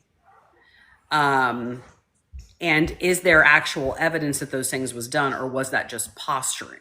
That's one of the things that kind of looms over this case. I will tell you one thing I have learned is that all of the people on the Wayfarer side, be it Friedman, Melissa Nathan, all those people, they need to get a lot more deliberate and intentional about the shit that they say in writing and who they put on text chains. Because, you know, they are having to fight about these signal messages, maybe being privileged, maybe not, because they've added everybody and their sister to these messages. And Yeah. I'm sure you've had this situation too, where, you know, you have clients and they're like, okay, well, let me get the security guy. I'm going to add the security guy in here. Okay, well, I'm going to add the HR person in here. Okay. And then you're like, you guys, if you add too many people, we're going to lose the privilege of this conversation. And it seems like they got really loose. And it seems like Melissa Nathan and Jen Abel, when Jen Abel was moving over at this critical time, they got really loose with the stuff that they put in their text messages. And it's kind of law 101. Don't put it in writing if you don't want to see it on the front page of the paper. Yeah.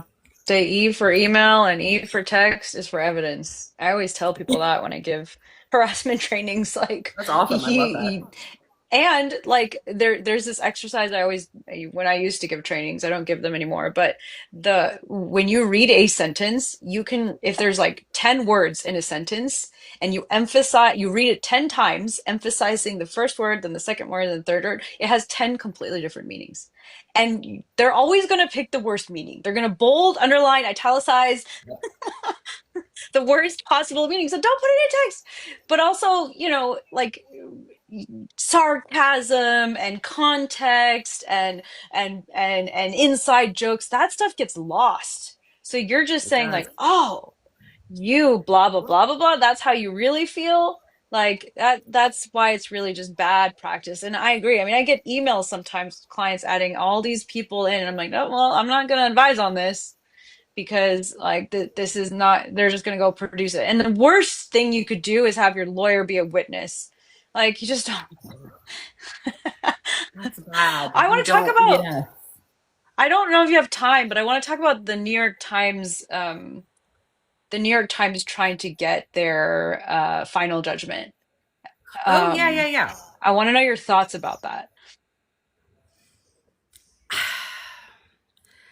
I can't decide if they are doing that because they just don't want to think about it anymore, or if they know that something is coming. I could see the New York Times. Somebody made a really good point that like maybe they just want to report on this case again and they don't feel like they can while they're in it. That's kind of a point, although they're usually Didn't they not already scared. do that? I feel like they did Yeah. report on it again. Maybe they did. If you take them at their word, it's like, we just want to be done with this so we can have the 30-day appeal period run and know if this case is over for us or not. I guess that's fair, but it still seems like there might be something else. What do you think? I think that, well, one, I don't know. I feel like they think something is coming because why now?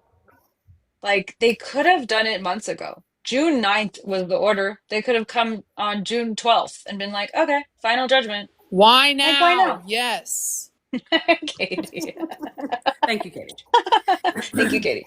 Like that's the thing, and I wish I knew the answer or what the possibility. I'm trying to put myself in New York Times position to be like, well, why would I do it now? And with the limited information I have, the only thing I can think of is like I'm worried that something's going to happen with that order. And if something happens with that order, then I don't have that order anymore. And it's not final for me. I'm going to be dragged right back in. And so I don't know exactly how something could happen to that order. Is there new evidence that's going to come forward? Like it's very rare for an order to be amended or changed, Very. but it can happen. Crazier things have happened, even in this case. And so that's the only thing that I can think of is that they want to get out as fast as they can because the Wayfarer parties didn't stipulate to it. So if the Wayfarer parties were like, okay, well, yeah, you're done. I mean, there's nothing to do here. Like, we'll go appeal and we have these appellate lawyers and they'll handle it, then fine. But they didn't agree. So if they didn't agree, Yeah. that means that there's something there. Right. No, that's totally true. And I mean, the thing that makes the most sense with us being in the dark about most of what's going on back there from the things that we know is it could have to do, again, with Vanzan, right? Like, what if in the Vanzan paperwork, discovery that got turned over, what if there's information in there that the New York Times advised them to go file a case and get this through subpoena? Maybe not the details of it, but that it was the New Ooh. York Times who said, we can't print this. This is not my idea. Some wonderful followers thought of it. That, we can't print this unless you can say you got this stuff through a subpoena, because while they could print stolen stuff, newspapers have done it before. In a case like this, I don't think that the risk would be worth it. It's not the Pentagon Papers or something. So what if the New York Times is all wrapped up in Vanzan? And they're Yeah, like, I we just mean, want to be out so that nobody can say anything about us. all it takes is one communication that involves New York Times and Van Zandt, and it unravels that, right? Like something that says, how did you obtain this? And they're like, oh, well, we're gonna, get it through a subpoena or whatever that shows that they're gonna like clean it through this litigation process. And then New York Times is like, great, go do that, and then we'll print. Because they've been working on it for months, right? The timing kind of lines up. They've been working on it for months, but they couldn't say through legal process unless it was through legal process. And so that Right. that that makes sense to me that there might be something that just makes them look bad. And look, like I'm not in favor of like taking the New York Times down necessarily. Like I think there's other free speech is being threatened heavily in the country at the moment. But Is so that but I think like this is not a good look for them. And so they want to get out of it as fast as possible. But I mean, even if there were, I'm trying to think of the theory they could even be brought back in on, because they have fair report privilege. I guess if they were advising them about how to get the documents, that's outside of the fair report privilege or something. I don't know. I don't understand media law all that well. And I know that people, like, I've seen a bunch of comments, and I know that people are mad at the New York Times about all of this. And I get it. And you're entitled to have whatever feelings you want. no mainstream media is 100% trustworthy anymore. But, at the same time, they're getting a case filed against them by, Justin Baldoni, who you might think is justified. They're getting a $5 bajillion case from Trump. And, even though you might see them as different, in terms of the merits being different, the laws that apply to whether they can be liable for those things are the same. And so it's like you kind of sometimes have to deal with, they might get out of a case you'd rather them be in so that they don't get stuck in a case that they shouldn't be in. But it can't be a coincidence that discovery is about to close and they file this thing. No, there's something there. And my hunch is like, when like there's friend group drama and you're sitting there trying to like replay why is there drama? And you're like, well, was it this thing? Was it that thing? And you start to piece together these small things and you're like, oh, I never thought that this would lead to that. Like I never Right. thought this tiny comment I made on this other like over here was gonna lead to them like icing me out for life. Like it happens. Like we're humans It and does. things snowball and things go on top of each other. And I have a sense that a lot of this, everyone was like, wait, why are we here? Yeah. Like, shoot, maybe I shouldn't have said it that way. And now we're here. And now we're having to go back in time and explain why these little things happen in that because nobody anticipated that we were going to get to this type of litigation, this type of exposure, this type of risk. So like the New York Times was like, okay, just like go get it legally and we'll go print it. And then like this career will be over and then, we'll move on to the next hot story. Nobody like maybe Right. thought that there would be this massive lawsuit that they'd have to deal with. And sleuths that find everything faster than even the lawyers. So I keep thinking about whatever in-house counsel they have at the New York Times, and they have a pretty big legal department. Whatever in-house lawyer was called that day to say, hey, we're going to report, because this is what they do all day long, right? Can we print this? Can we talk to this person? Are we going to get sued for this? And some in-house lawyer had to tell them like, all right, if you can get them to get it from a subpoena and we can say it's from a subpoena, then we can go ahead and print it. Somebody had to sign off on that probably. Now, Megan Twohey is a pretty big deal, and they probably give her a lot more room than they would give to other people. But they get a lot of protection because they're the media, and I don't think that means that people can't be upset with they feel like they were only given half the story, right? That they printed something that didn't really tell the whole case. I'm just not sure that's a legal problem. I think that might be a journalistic media standards problem Yeah. more so than a legal problem. Yeah. A lot of people are asking, could Megan be deposed? Probably not, because it would be Yeah. source information, and that's Yeah, I don't think so. Unless they reopen that can of worms, which I don't think he'll reopen the can of worms. But I think Vanzan is an issue for New York Times, and they knew, and that the timing lines up with the filings that came out. So we'll see. Some people have asked when these things are going to get ruled on. I think the judge is going to prioritize the things that need to be dealt with first. Like discovery is ending. He needs to rule on anything that relates to discovery first because the deadline is coming up. And then like stuff that he can resolve before stuff that he needs to resolve before summary judgment, this MJOP he needs to rule on before summary judgment is filed. It's possible that he doesn't. Believe me, I almost went to trial once and a summary judgment wasn't ruled on. It was like a week before that the judge ruled on the summary judgment. So it's possible because the timing sucks. But he's going to prioritize it over other things, certainly over fee motion, sanctions motion. That stuff's going to get kicked all the way to the bottom of the list.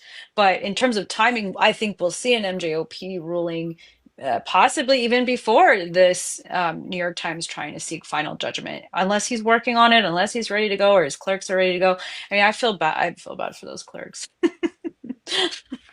I do too. Like, but they're all going to get great jobs, so they'll be fine. they'll get great jobs. If you get a federal clerkship, that's like really prestigious, and you can pretty much write your ticket into like any white shoe law firm that you want to. And True. A lot of them go and they get jobs as like second and third year attorneys making 200 plus. So they're okay. They're okay. They're okay. They're going to be fine. People ask a lot, like, could Baldoni file something afterwards? Could he, sort of sue for what he had to go through? And the answer is probably not.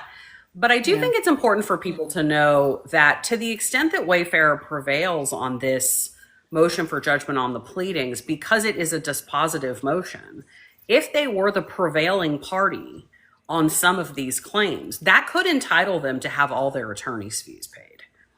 And that is almost as good as winning a lawsuit, right? Because you basically get to pay back whoever's paying the bills. And you have to force the other side to go through that whole process. So that could be pretty satisfying. I don't think they want to get into another lawsuit. My guess is they would like, when this is over, To be done. for this to be. Yeah, and fights will Yeah. be had over fees. Like they're gonna come and say Oh, we're entitled to $200 million, and then that's always a fight, and that's actually a time when you'll see settlement, is that the parties right. might like agree, okay, when we won't pay you guys pay your fees, we pay our fees, and then they walk away from something. But yeah, their fights will be had over fees for sure. Yes, there will. And like you said, that would be a whole proceeding in and of itself. I mean, I've seen attorney's fees parts of the case that go on longer than the case because, you can't just say, here's all our bills, pay them. They have to say that the fees are reasonable. Some of the people in this case are charging more than $1,000 an hour, for sure. Yeah, I mean, I think Wilkie Farr and Manette Phelps both on Lively's side, two massive law firms where the associate rate is $1,000 an hour. The associate rate. So the partner rates are going to be way, way higher, especially if they're high profile like Gottlieb is. It's astronomical, the fees that are involved in this case. And judges are reluctant to hand over huge, huge fee awards. So that's going to be interesting. Somebody asked about the fees. There was some weird like tension or whatever in comments about the Vanzan order and the court saying you can go file for fees. Like they were making kind of hay out of it. And Right. it's a so what for me. I was curious what your thoughts are, but it's like, what are the fees associated with opposing that motion to compel? Like a couple $1,000s max? Like, are they even going to file it's going to be more expensive to file a motion for those fees than like, who cares? Like, Right. it's not a big deal. It was like a page and a half letter. I think it was the judge just saying like, no, and I'm pissed. Don't come to me with stuff unless you fully conferred. I agree with you. I don't think it would be worth it. I think you're totally right that it would charge more. It would charge more to write the motion for fees than it took to write that letter. Yeah. I mean, when you see these letter motions, like everybody does it differently. Some lawyers, the old school people, they dictate. Were you taught how to dictate, or are you too young for that? No, I didn't dictate. Into a microphone? I was taught to dictate into a microphone. So you would dictate into like a little tape and you would say like, okay, paragraph 1, blah, blah, blah, blah, blah, blah. And then you would, my son is saying that's a bad word. And then you would take that tape and give it to your assistant who would then type it out for you. But nowadays, I mean, lawyers are just going to sit at their computer and be like, okay, somebody give me 45 minutes. And you just Type. Yep. bang out whatever the letter is and somebody files it. It's not that hard. Yeah. I never understood dictating. His microphone. Yes. Yes, Exactly. Lois lit and his microphone. I can't, even though we talk online all the time, I literally sit there and I just stare out the window. My best friend has watched me make a video. I literally will say like one sentence and then I pause and I like stare outside. I'm like, okay, what's my next sentence? And people are always like, why you talk slow, slow? I'm like, I'm literally thinking about what I'm saying. And then there's no way I could write an entire motion dictation. That'd drive me crazy. It's weird. But it's funny. You get used to it. I couldn't do something long, right? I always hated doing some. I knew guys that would write appellate briefs that way. Oh, And I'm like, they have like 5 tapes. And I'm like, how? I would forget what I said. But when it's something really fast, people were asking if this motion gets granted, what happens to Jed Wallace? That would be totally separate for Jed Wallace. Right? I'm not missing anything, am I? Because these claims are not against him. Right. These claims are not against him, so he would not be involved. Um, how does it impact his case? I don't know. I haven't even thought about that. There might be some He's impact waiting on his on the case. updated motion to dismiss for personal jurisdiction, which I think he's going to get. Yeah, I think he's going to get that too, which means he'll be out anyways. Did you see Or that he'll he's, Texas. yeah, yeah, that's right. Did you see that he's going to get deposed? Yes, finally, Yeah. apparently. And I don't know what that was about, but that made like the question about whether he could designate someone, I was like, I don't never heard of that. To designate Never. someone outside of yourself, like that doesn't work. You can't just like hire a contractor to show up for your deposition. That would be wild. Wouldn't, if only you could do that, right? I If mean, the whole only. purpose of a deposition is that the person has personal knowledge Yeah. of the things that happened. He remains Yeah. very elusive to me. I still think I'm, there are people who are like free Jed. I'm like, I think Jed is probably behind some stuff. Maybe not in this case, but in other cases that is not so great. But I have yet to see an implementation here, only a plan. But there's a reason you can't find that guy's picture on the internet. There's a reason. Yeah, Because, exactly. right? He likes it that way. So I think that the fact that he's been pulled into this has really pissed him off. I'm sure it pisses him off that we all know what his name is. Yeah, and who his clients are Uh, and what his text messages say. Yeah. yeah, it's not great. Yeah, his lawyer is kind of the best though. I love his little funnies and his documents, and he makes us all giggle, and I love one of those Texas guys with the 10-gallon hats. Well, this has been fun. And This has been fun. I'm going to have to go help my kid with his homework here in about the next 5 minutes. we Okay. end on a fun note. If there are questions that you guys have missed, I can send you. I think I figured out the settings. It should send you a live recording of this whole thing after it's concluded. Thank you, Katie. Are you for, okay? Like, yeah. Yeah. Oh, I'm good. Oh yeah, I'm fine.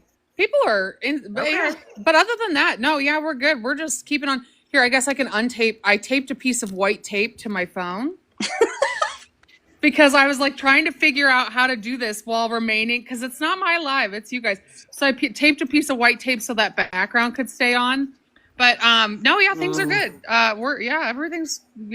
Everything's golden over You're here. our handler. You're handling it. You're our handler. We need You just handling. gotta. I don't understand it. You just gotta move on and just move on. You know to, what yeah. happened? I tried to start a live and then it gave me a notification. It's like, you haven't done even one live on your own. So you have no permission to add someone. And I was like, oh, well, the So hell? what you're going to have And to so- do is figure out your settings, because both of you will have to do additional lives, and then and I think it's a certain period of time, like 10, like it's a length. So even if you go live and then just leave it on mute or something, I don't know, maybe do it late at night and nobody knows or whatever, but I think there's a certain number of time that amount of time that you have to be live for before it'll allow you to get some of these. Yeah. Feedback. So Yeah, well, thanks for saving us. Because then what happened was I exited the live, but my app still thought I was in the live. So it wouldn't let me join NAG live. I couldn't join it. So I was like, what am I supposed I literally turned my phone off and turned it on again. So thanks for saving us. That was great. We should have Well, is there like a fun Katie, question we someone could end put on? Katie is our Chris man, Jenner. I don't know. True. I'm over here. You're our I've Chris got my Jenner. You're our ghost blankie monitor. on. I got my skeleton. I told my husband, I was like, I don't know what's going on. I just literally, my kids were screaming because they needed naps, and I just stuck my phone literally in the mugs cabinet, like where my cups and things are. I was like, I don't know what to do with this. Here, just gonna go in my cabinet for a minute, and yeah, but I don't know what fun questions. I think you guys covered quite a bit. So thank you for, honestly, this has been so educational. You guys are both very, very knowledgeable people, and I love learning from you. So thank you. Thank you. Thanks for being our momager. We appreciate it. Yeah. We're trying to figure out how we can do more stuff together, how we can, do stuff that's more fun, that isn't just repetitive. No, I get you. Well, and I think things. Sorry, Go go ahead. ahead. No, you finish your No, thought. I I was just apologize. fine. I don't mean to interrupt. I'm not a good host. I'm an interjector, and I need to do better at being an active listener. You're great. It's I think we hard were when you're like, just but I have something.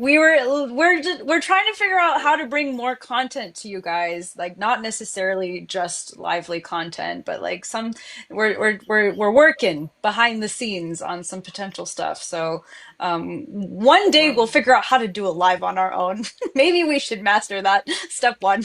Do individual lives Shouldn't. Maybe we separate, should just- and then or just have one of you tackle the individual live thing for a minute. But yeah, That's true. Yeah. I think Well, you just thank have to be you. your I own remember when I was a young lawyer. I don't know if this is going to be like the dictation dates me, but when I was a young lawyer, I remember like the older partners in the law firm, like they couldn't make copies. Someone would have to go into the copy room with them and be like, okay, Jim, here's how you make a copy, because they were raised in the time that was like, my job is to be brilliant. My job is not to do technology. And I really am jealous because that was never the case for me. I was assumed, Yeah. right? I'm sure you were too, like, oh, you will be a lawyer, but you will also understand all of the office things, all of the technology, all of the administrative things. So now I feel like we can just say, you know what, we're going to stop doing that, and we're just going to have Katy do it. Oh, I like that. I want to be Katie's our facilitator. older lawyer that's like, I don't do this. I will host you guys anytime, Don't do and I'm that. going to do some research on how to get rid of these boxes because it drove me nuts the whole time. I'm like, there are 6 boxes on here. How do I get rid of them? I clicked every button I could I didn't want to interrupt you guys, but I think the only other thing would be to make you bigger, and I'll figure it out. But it drove me insane. I was like, because the whole time people would pop up in them like, invite me. And I'm like, no, please don't join anybody else in here. So I'm like trying not to touch my phone. I taped a piece of white thing over I'm like, how do I do this and stay as quiet as possible? So Thanks. yeah, thanks guys for everything and for spending time. And yeah, I don't know. Yeah. Well, hopefully it'll send you the stuff. If you don't receive it, just let me know and I'll get it to you. So the appeal went through, by the way, midway. I don't know what was going on with that, but apparently You were somebody able to reported appeal that. it midway? That's crazy. Yeah, it said restricted, and I sent you guys screenshots of what I was seeing, but somebody reported the live and I was able to appeal it, but it wasn't searchable, I think was the only glitch with it. So yeah, pretty cool. Yeah, if we get the recording and if my friend here agrees, I can post it on my YouTube if there's people who want to Boom. see it. People will definitely want to watch that. Cool. So Yeah. we can talk about that behind the scenes. But yeah, if I don't get it, I'll reach out to you, Katy, and we'll see Sounds if we can good. figure it out. All right. Thank well, I you don't know. so you want me to hit much. the button and X's out? How do you want me to? Yeah. Sayonara, You can X us everybody. out. Have a good day. Bye.